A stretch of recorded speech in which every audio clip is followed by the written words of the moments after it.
At Kapartner Chris, another question pa po para kay Yes, oo. At Attorney Gloria, no? May isang question dito, no? Regarding to sa topic natin. Sabi niya, ito ay mula kay Tatay Henry, hindi niya tunay na pangalan. Siya po ay nagpadala ng kanyang tanong sa ating Facebook page. Ang tanong po niya ito, 87 years old na po ako at wala pa akong isinusulat na will.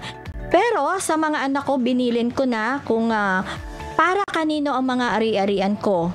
7 sila na mga anak ko, walang tutol sa desisyon ko kung kani-kanino sa kanila ang mga maiiwan ko. Tanong ko lang kung sapat na ba na binilinan ko na sila?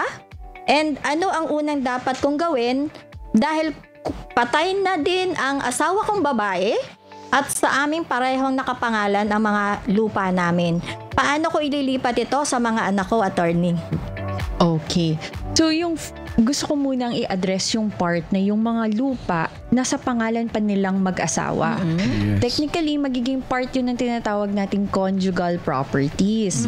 So, dapat, nung nabatay po yung asawa ninyo, nag-execute na po kayo ng extrajudicial settlement of the estate of your wife or ng asawa ninyo. Tapos, pagkatapos yung namatay, yung property po dapat na ilipat na sa pangalan mo kasama ng inyong mga anak. Kasi yung mga anak mo, heirs din ng asawa mo.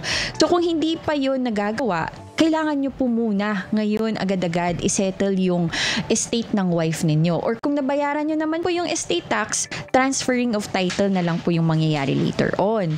So, in your end, if hindi pa po tapos yung pagbayad ng tax sa estate ng wife nyo, hopefully, kung nakaabot po kayo ng tax amnesty on the estate tax, no? Di sana nakapag-tipid tayo sa taxes. Pero kung wala, dapat po as soon as possible kasi tumataas po yung interest nun.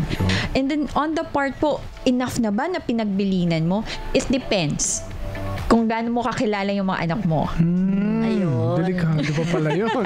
Kasi baka ngayon, syempre, nandun ka pa po, lahat sila susunod. Pero kung what if wala ka na? Isa-isa lang napuntahan. Ako, Takot siya na. ang delikado dyan, mag-aaway-away yung mga heirs, ano? Oo. Lalo na yung tanong ko kanina, yung paano pag may legitimate at saka illegitimate, Yan. no?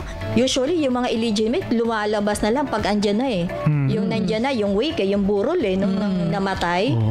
So, may mga sumisilip-silip, yung pala, anak pala sa labas. Yan lang. Yes, attorney. Pero, another way siguro para na mas mapadali, meron po kasi tayong tinatawag na donation. Habang buhay ka pa, donate mo na sa mga anak mo.